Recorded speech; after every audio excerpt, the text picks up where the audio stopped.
is dying, and we are dying with it. This was not always the case. Artara was once a place of wonder and beauty.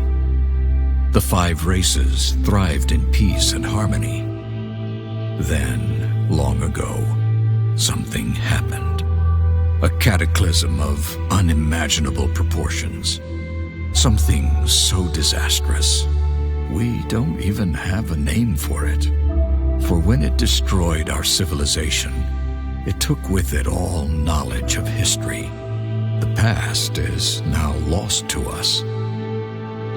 Our future is uncertain. We are left trapped in a bleak and dismal present.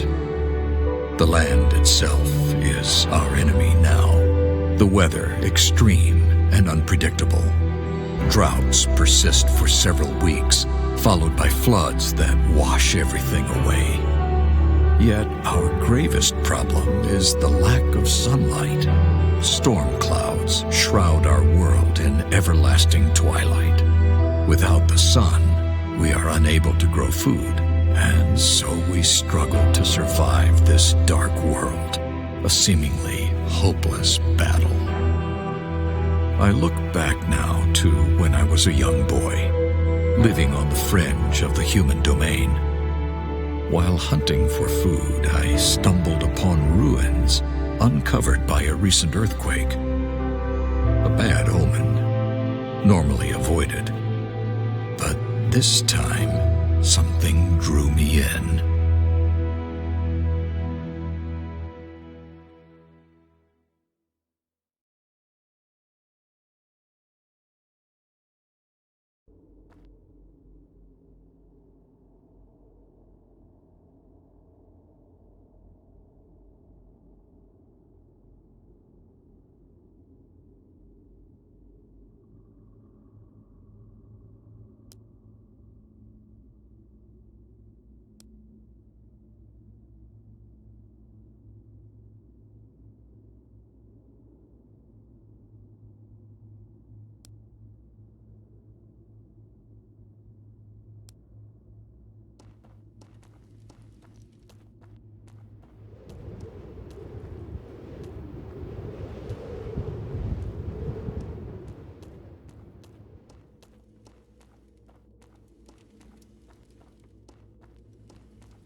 Descending the stairs led me to a crystal throne which glittered with swirling light.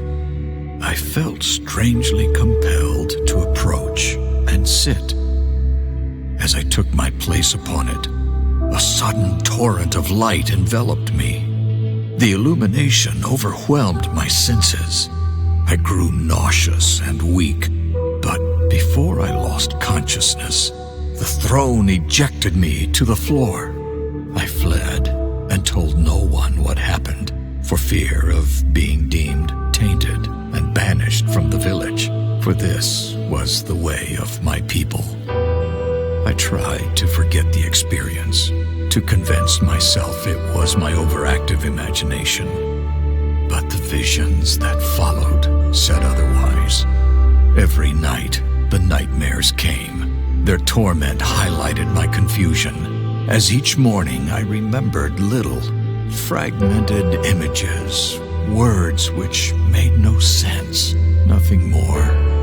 I would have thought myself mad if not for the strange, incomprehensible symbols I often drew in the sand.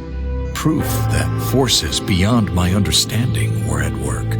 People in my vicinity kept their distance, and I think they feared me. Over time, they learned to tolerate my unusual nature, but I was always alone, left to brood and ponder my strange fate. One winter, it all came flooding back to me. I realized the crystal throne sat not at the bottom of some ancient ruins, but at the top of a construction incomprehensible in scale. That the ruins were not ruins of some lost city or ancient castle, but a single massive tower buried deep within the earth, and buried upside down. Some unexplainable force had lifted the construction into the sky, rotated it, and driven it into the ground. In that moment of clarity, I knew one thing above all others. I had to go back to that place, for the power within was the one thing that could save Artara. Years later, I found myself a commander in the last human kingdom's militia. The king, a just man and good friend, granted me a favor for my years of loyal service. I had but one request: a small force of men and resources to return to the village of my birth and explore the tower. Preoccupied by an eroding empire, the king held little interest in ancient ruins and towers. He did, however, see the reclaiming of a long-abandoned village on the border of an ever-shrinking kingdom as a boost to the people's morale. He gave me what I requested, and his blessing.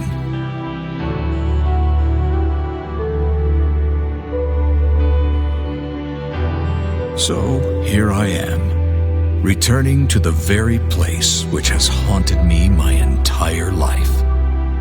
It is a desolate place now. Time has not been kind to my village. Most of it has rotted or been washed away. Yet the tower remains just as I remember it. I am in awe of the power within, and perhaps fearful.